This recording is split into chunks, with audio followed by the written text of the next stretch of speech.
Next, we'll talk how Miami's connecting ed with tech. Juha Mikkola champions a coding bootcamp. Kiesha Moodie commands a classroom. Through Tracy LaFlamme Ortega's startup, students ace tests. Thanks to Jamie Rosenberg, teachers balance their budget. They're joined by Atlantic senior editor Derek Thompson. Hi, everybody. Thanks for being here. The white couches are all fun and games. Then you have a panel of 5, and suddenly it becomes a very intimate affair. So we're talking about ed tech. On the Atlantic.com website, I love ed tech because whenever we publish something, we always get so many readers. And I have 3 theories for this. The first is that everybody considers themselves an expert in education. If you've graduated from college, you've done it for 17 years. Then if you have a child, that child has 17 years of education. And so with cumulative 30-some years of experience, everyone feels like they have a really key say in the issue, and they often do. The second reason is that in a lot of ways, it's a very old profession, a very ancient one. In ancient Greece, you had classrooms where one teacher would teach hundreds of students in a lecture hall. And today, many thousands of years later, you often have one teacher teaching thousands of students in a lecture hall. But inflecting this is technology, and it's information technology. And there's so much application for it in education because education is, at its very root, information. So to start, Jamie, I'd like to ask you, teachers today are asked to do so much and often given so little to reach these high bars for student achievement. What is your company, and how does it empower teachers to reach these levels? Sure. What's happening today is you've got school budgets are shrinking, and student populations are growing, and the demands on teachers are growing exponentially with less resources to do it.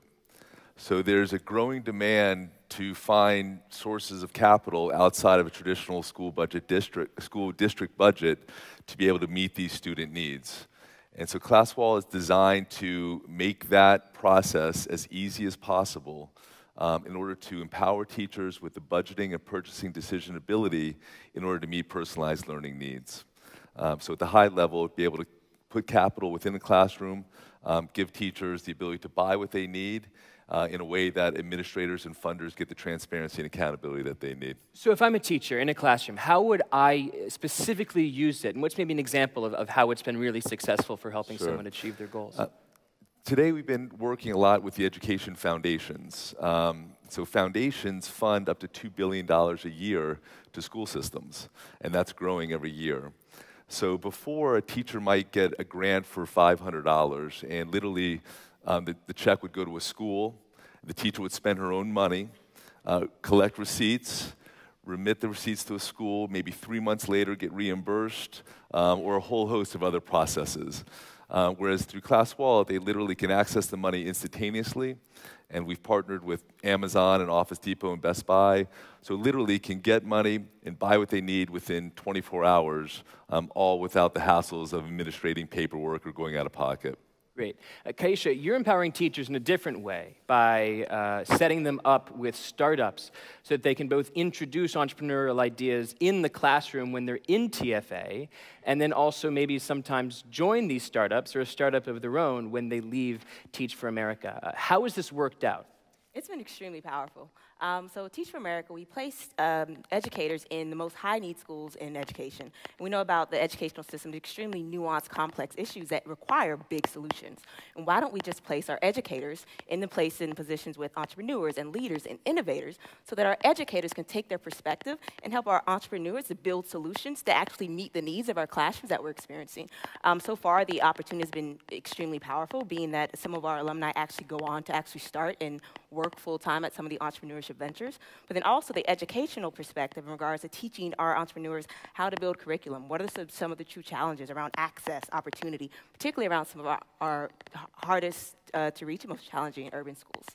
Is anyone hearing a clicking sound? Yeah, that is not the soundtrack that was planned for the panel, although clicking is part of education. So if anyone has a live mic and you're typing or have a recording of a typewriter, maybe just be aware of that somewhere so you can stop making that noise. So Tracy, what's special about Miami?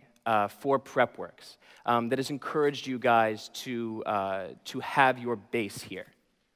Sure. So PREPWORKS is an education technology and tutoring company, and we have built courseware specifically designed for core subject areas for success on end-of-course exams and college admissions and college readiness, ranging from PSAT, SAT, ACT, all the way through those core subjects like algebra, geometry, biology, U.S. history. And what we found, I think Miami has really served us very well in two main areas. One, when we launched our online courseware software combination for these highly prescriptive and adaptive courses, we were able to launch in Miami, in South Florida, across public schools, charter schools, private schools, working with nonprofits in the area that have education missions. And in doing that, we were able to really cover this very large demographic of students. And from the beginning, we focused on the outliers, and those outliers, so getting those students at the most challenged end of the achievement curve to get to average, and those students at the higher end of the achievement curve to get to things like national merit. And I think that Miami really provided that great backdrop. And then the other way would be, as we've grown from Miami, we now serve students across 26 states and 18 countries, with the largest concentration being in mainland China. And I think Miami has really helped us have those conversations, those international conversations, meet with people and be able to go into that area. I mean, the group that we work with in China, that Chinese distributor, they sought us out because of the several industry awards that we've won for best educational software over the past few years. But they were coming through Miami, and they had the ability to meet with us. And because we're able to meet so easily, we've developed a relationship that's worked quite well. I want to follow up really quickly, because I do think that one of the key promises of IT for education is customizability. That when you have one human teacher and a classroom of 16 students, sometimes the instinct is to teach to the students that are furthest behind, because you have to make sure that as many as possible of them reach their goals. And so you can't customize that class for the students that are really excelling or for students who are necessarily in the middle. So can you give us a little bit of an example of how PREPWORKS works for allowing students at different levels to move at different speeds towards a common goal? Absolutely, that's exactly been our focus. We developed something called our learning positioning system, and that LPS kind of works like a GPS for education. And through multiple skill assessments and diagnostic assessments, we calculate to a very granular degree, with thousands of data points, where a student is at a specific subject area and a specific level, and then delivers to them online courseware through video instruction and practice questions and interactive activities. And then just like your GPS, we recalculate the student in real time. And so this allows us to teach across those multiple performance levels. So a student who's really at that challenged below average is getting custom tailored on different skill areas. And then the student who's working at a higher area is also meeting those needs. So for the teacher in the classroom, it becomes a super tool, if you will, because each student has their own prescriptive, personalized learning. Great. Finally, you know, my two roommates are entrepreneurs, and they are software developers, and they're building an app. And so they're brilliant at software, and I don't think I would even recognize code if I saw it. I would nearly recognize that I couldn't read it, and so it would just be the same as Sanskrit to me or something. But your company has a thesis that everybody can code with enough time. Why do you believe this thing?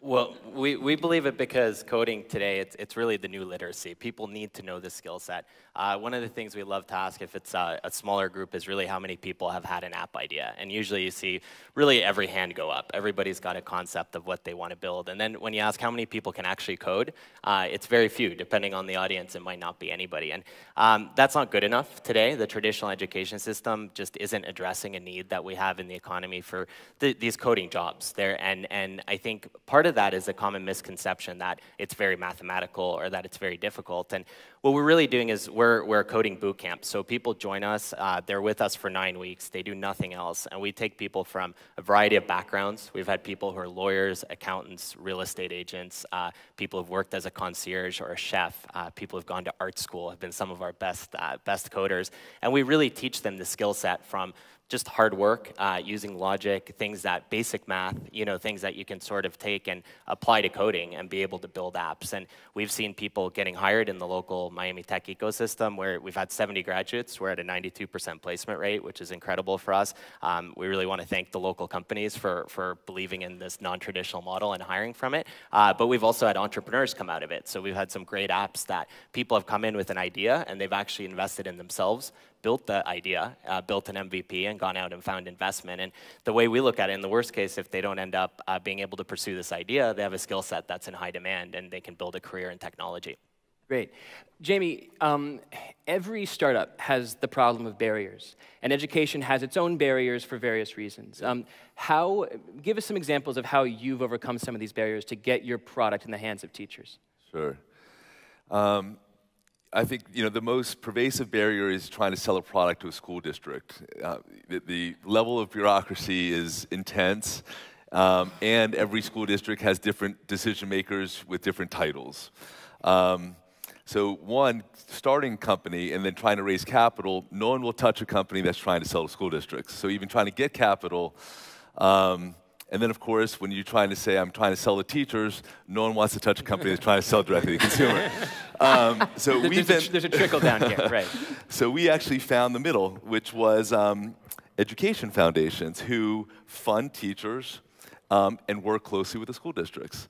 And so we, like every startup, we pivoted. We first went to direct-to-consumer, we tried talking to districts, but ultimately found that people that give entities that give money to schools and teachers have a lot of pain and cause a lot of pain. While receiving money is nice, it actually is very painful for a teacher to receive money. And it's very hard to give money to schools, ironically. It's very hard to give money to school systems. So we have found great traction giving our product as a solution to the funders who in turn say, teacher, instead of we're giving you a check, we're going to put the money into your ClassWallet, and everyone is happy. And that's how we've kind of found our way to where we are now. Right. Yep.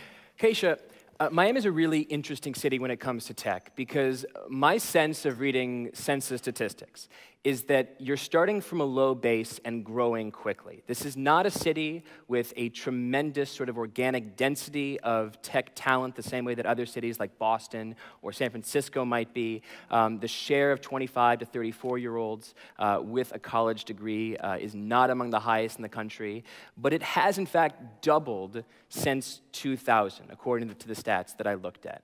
So, that says to me that this is a city that's changing really quickly. Your program seems like a really good vantage point to see this change. What have you seen? Most definitely. So with Teach for America, again, we bring in teachers from all across the country, and my point is what can we do to put them in a position so they stay in Miami, they make Miami-Dade their home. So what we've been able to do is being a bridge and attaching some of our alumni educators to opportunities on the cusp of the wave that we're experiencing here in Miami-Dade. We are working on strategic retention techniques to make sure that our alumni have opportunities and access and exposure to actually launch their ideas and launch their endeavors, actually particularly here in this city. Again, providing them with access to networks, supporters, colleagues, mentorships that can allow them to take some of the experiences that they have in the classroom around some of these really nuanced, entrenched issues that they're experiencing in the classroom and create solutions. Again, the ecosystem in Miami is ripe for ideas. It's ripe for entrepreneurship. It's ripe for innovation. And particularly around educators, when we put those tools in our educators' hands, the opportunity is endless and boundless. And I think it's exciting that Miami can be a proof point on the educational arena of what change looks like when we bring everyone together around a positive change that we want for our students. When you think about talent, talent predictions and making sure that we're building a talent pipeline, I think partnering between Teach for America and our alumni base, as well as entrepreneurships, given the natural resource we hear, it's just a natural bridge and what I call a cornerstone of opportunity. Great, thanks. your company has an interesting model with sort of hub and spokes. You're based in Miami, but you hire around the country, even outside of the country when the talent is right, because you can simply find ways to interface online. Maybe talk a little bit about how one of the interesting things about cities becoming tech hubs today is that you can have the headquarters there and then still hire around the country. So how have you done that? How have you made that work for PREPWORKS? Absolutely. So we've looked at it, as I'm sure many would agree, that acquiring and retaining that great talent is one of the most important things you could do. And so in building our team, we've really looked to say, okay, so what's the talent we need and where can we get it? And we do have, we have several people on our team that are here and they work locally in Miami, and then we have others that are outside of Miami. They're in other states, all the way into Canada, and we've learned to, I think, communicate efficiently and effectively. We uniquely develop all of our own courseware and software that makes our system run for the products that we have through middle school, high school, and into our first year of college. And that in and of itself is a unique thing. So we don't outsource that development of the content or the code. And we've developed a way that those content developers and code developers, no matter where they are, whether they're in one office in Miami or working remotely, that they work together in those kind of a sprint fashion of content and code development. Great. This is my last question for the panel before we go to Q&A in a bit. So if anybody has a question, sort of begin to put up your hand so that our runners can find you. So we were talking backstage about my deep belief that I can never code in my life and your deep belief that I'm wrong. And one of the things that we talked about was sort of the underlying intelligence that allows someone to be good at this thing. If you're good at trumpet, you're probably musical. If you're good at political science, maybe you're good at sort of expansive liberal arts thinking. What is at the core of software, at the core of coding? You said it was logic. Tell me a little bit more about that. Yeah, I mean, there's a logic component. I mean, the way that computers work is it's a very logical machine. You have to tell it what to do, and it's going to follow your directions. What we've found over and over again when we look at the students who have the best outcomes out of our program, we have people who come out of traditional universities with a computer science degree who do the program as a way to on-ramp their careers or build out their ideas. And then on the other side of the spectrum, we have people who didn't go to college or university and had an arts background. And the real common denominator that we see is people applying themselves and working really, really hard. And it almost sounds unbelievable to be like, oh, it's just a career where if you put your head down and you work really hard, you could become a coder. But we see it over and over again. And we just, on our blog, published a couple of days ago something about musicians. We've had 2 musicians who were amongst the first to get hired out of their cohort, and there's definitely a link there. Musical people have a way of like interpreting and understanding that there's different ways to do things, but still be able to follow direction and be creative under a framework that they get. And that's very similar to coding. So it's things that you wouldn't think that apply, but we're definitely seeing that, and I think our biggest need that we're facing in the economy right now is that jobs are changing. There's a real need for people to understand this stuff, and if people are not sort of getting it in the traditional education system, or they're not getting the business skills like agile and lean that you need in a company to be an effective programmer, that's what's giving an opportunity for programs like Wyncode really to on-ramp people quickly. And President Obama mentioned 500,000 open jobs right now. Like that needs to be addressed. And then there's people in other areas who can't find work. So you really are able to sort of do something really special with your life very quickly if you dedicate yourself to it. That's great. Thank you. Do we have any questions? We do, right up there. Hi, my name is Deanne Connolly Graham. I work for a company called Next Galaxy, which recently came to Miami. We've created the 3D headphones called Seekers, which complement the virtual reality eyewear.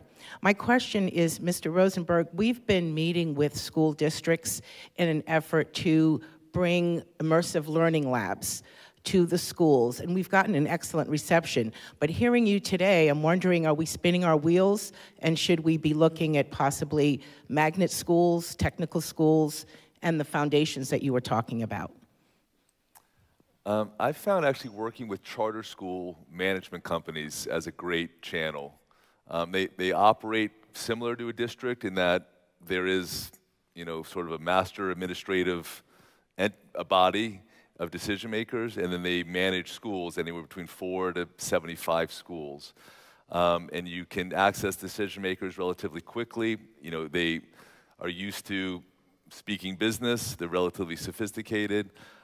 So my suggestion would be a charter school management company, and there's probably about 75 to 80 out there around the country, would be a good place to start testing the waters and understand how you could distribute your product across an ecosystem of schools. Thanks. We have one right here. Good morning. Andy Rodriguez from in South Florida, insouthflorida.com. Congratulations on what you're doing in our community. How can we ask the right questions? All of us in the room, what can we do to help further that? What can we do so every child, every kid has an opportunity to learn this language? Because obviously it is the future, it is where we're going to. I went to high school, college, but they don't teach you how to survive today. They teach you how to get a job, which is great. But somebody once told me a job is a definition of you're just over broke. Coding and technology is the future. What can we do as a community? What can I do as in South Florida to help take your message and have it go out there into our community? That's awesome. First of all, I'd argue that maybe traditional education isn't even doing a great job of preparing people for jobs in all cases. So there's awesome things going on. There's things nationally like Code Academy, Code School, Treehouse that do online programs, many for free, where you can actually try coding, see if it's good, get kids on it. Code Academy does a great school program. A partner of ours, Flatiron School, based out of New York, is doing something at Palmer Trinity for kids in the summertime using their actual adult curriculum. I know we have Jim McKelvey from LaunchCode coming on later on. They're a huge partner of ours. They're looking to on-ramp 1,000 people into tech-related jobs in the community. So there's a lot of effort going on here for people trying to put coding on the map and make sure that traditional education all the way from kindergarten on up to universities and colleges is going to address this. But it really takes people like yourself who see the need for this and advocate for it to make a difference. And I think it's in all of our best interest, and it's an opportunity for Miami to be a leader in the field. One right here. Or no, we have, I'm being directed over here. I see, yes. Hi, Rodrigo Gonzalez. I was actually speaking with a former TFA teacher over the weekend, and she mentioned that while she was teaching in Miami, she had students who would bring, her story was a can of ravioli, like Chef Boyardee ravioli, and that was their food for the week. They were rationing that can. So what can we do as a community, as we're thinking about these high-tech solutions? What do we do to get some of the basic questions that need to be solved before we can get to questions of higher education? Thank you. I would definitely say, I think one thing that the tech community could just do is meet the teachers where they are and ask them, what are your needs? Go to visit their classrooms, ask the students, what do you need? What are the biggest barriers? And I think that's where we start solutions. That's where we start building to actually really make change and knock down barriers of access. Versus, figuring out and, conceptualizing what we think the issues are. Nothing beats going to the base and the consumer. What can I do to make your world a little better? What can I do to make you closer to your dreams and aspirations? What can I design? What do I need our coders, developers making so actually you can access, access the doors of opportunity? But nobody knows it better than our teachers. Nobody knows it better than our students. I think the best step is to talk to them and figure out what do they need and design solutions around that. All right. All right, thank you very much. Good job.